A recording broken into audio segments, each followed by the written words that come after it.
I can't remember who it was, but there was some famous player who said that they weren't really that good of a rhythm player because they started out playing lead. And I tend to teach a whole lot of lead.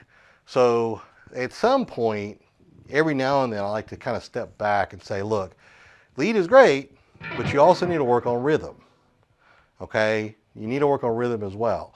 Like, let's say you took a song, you know, and I'm just going to go rock genre, country rock genre, something like that. Let's say you took a song.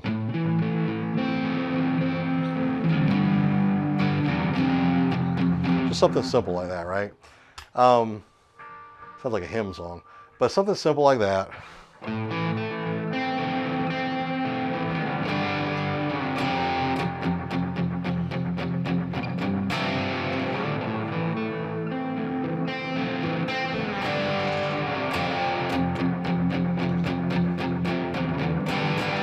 And it's in the key of A minor, right? We could probably change it to major.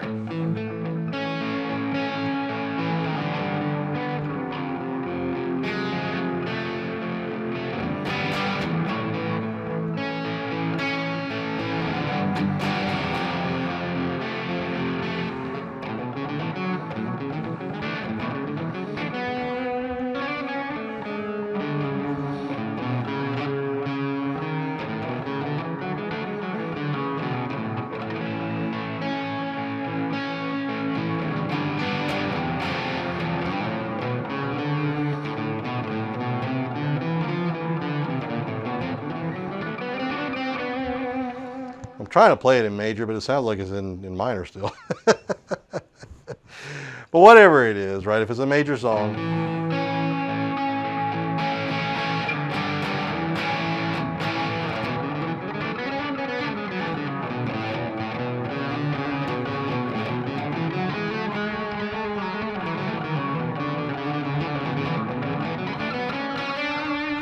so basically major right there, right? And what I'm playing there, the scale that I'm playing there, because this is very similar to what I've been teaching in the last lessons, was I was playing a lot of D Lydian, and A major is relative to that, so it's kind of the same shape. Sixth string is going to be 5, 7, and then fourth string or fifth string and fifth string and fourth string are going to be 4, 5, 7, or 4. No, I'll take that back. 4, 5, 7 on the fifth string, and then 4, 6, 7 on the fourth string and the third string, and we'll stop there. And we typically build, you know, songs and chords off of scale shapes.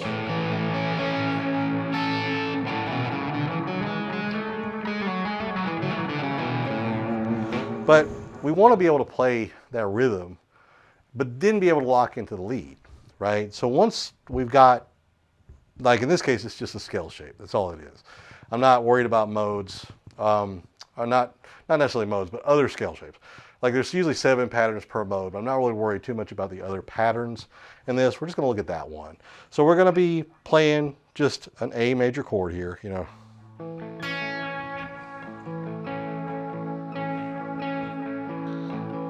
That's just a bar chord. Or you can play it open.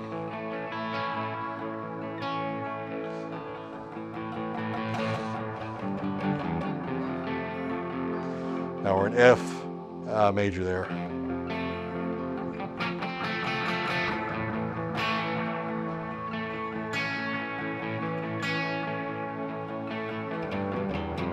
G major, F major.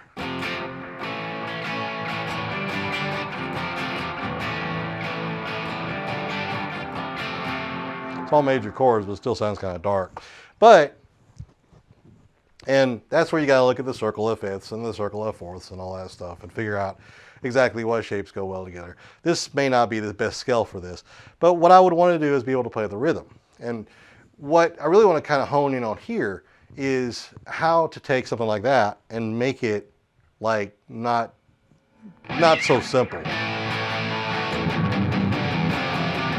But make it more like this, right? Like using that scale shape, you know, do something like this.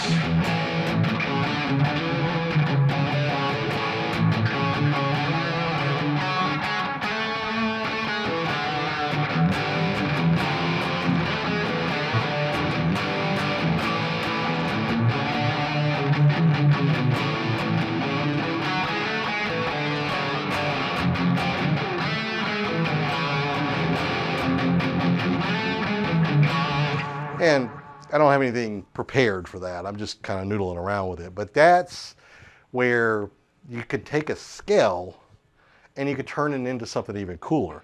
You know, you hear a lot of this type of stuff.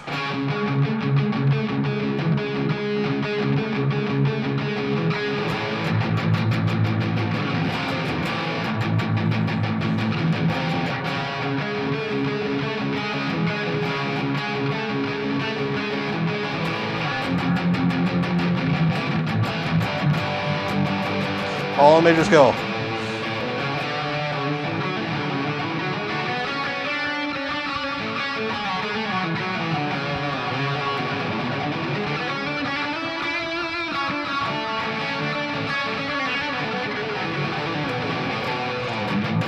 Right? And I want you to notice, if you didn't catch that, I want you to notice that the rhythm of the song started becoming the rhythm of my solo.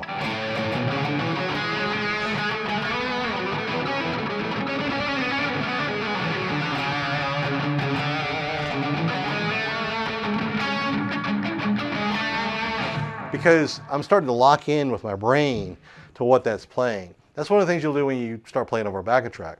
Backing track might be sounding like this.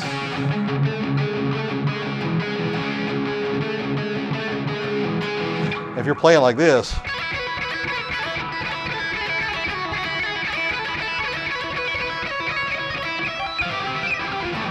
you know, it's not going to sound like it fits the song. It's got to lock into that rhythm as well. So you got to start understanding how to play rhythm, you know.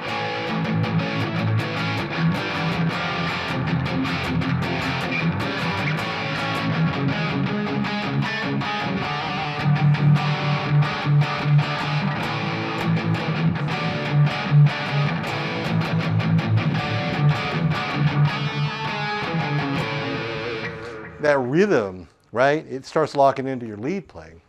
And they're not mutually exclusive at all. They start to connect together. They start to gel together. That's why songs sound so good when they fit. I want you to listen to George Lynch. Go back and listen to some old Dokken stuff with George Lynch. And I want you to listen to how the rhythm, if the rhythm wasn't there, the lead would still sound good. But it's the rhythm that's locking in the accents of the solo. Like, the solo changes.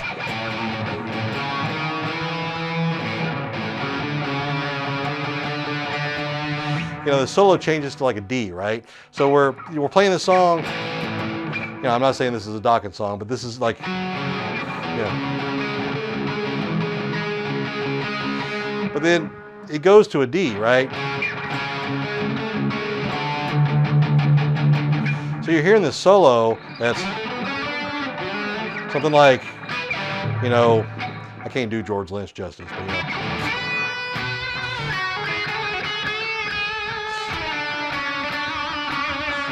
And then it goes to the D. You know, the rhythm just lands on that D, and in the guitar solo.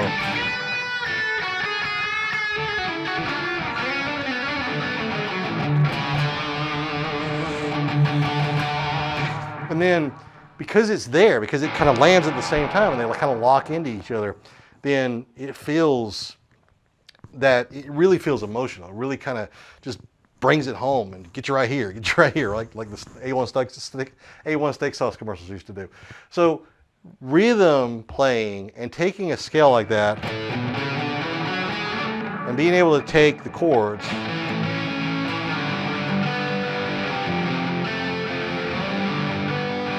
and do something with them.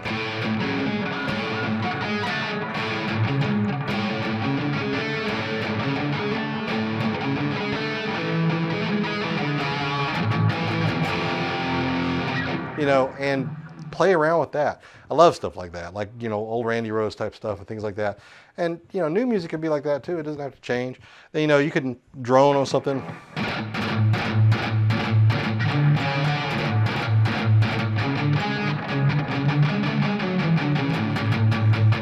You know, something like that.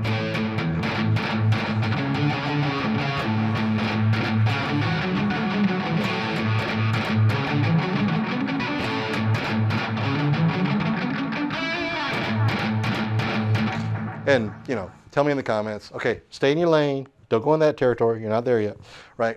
But that's the kind of stuff you can do. Just playing around with that. And all I'm doing is using the shape. I'm using the notes of that scale.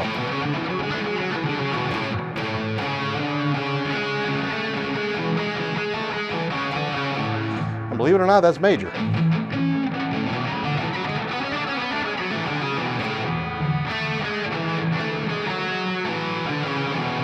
There's joy to the world. That's major, right? So play with that. And if you like that kind of stuff, and if you didn't unsubscribe because you thought this lesson was a little bit too sloppy, I always got something to share with you. It's not always perfect, but I do have a free course out there for you. Just pickuptheguitarandgo.com. Free 7-day course. Check it out.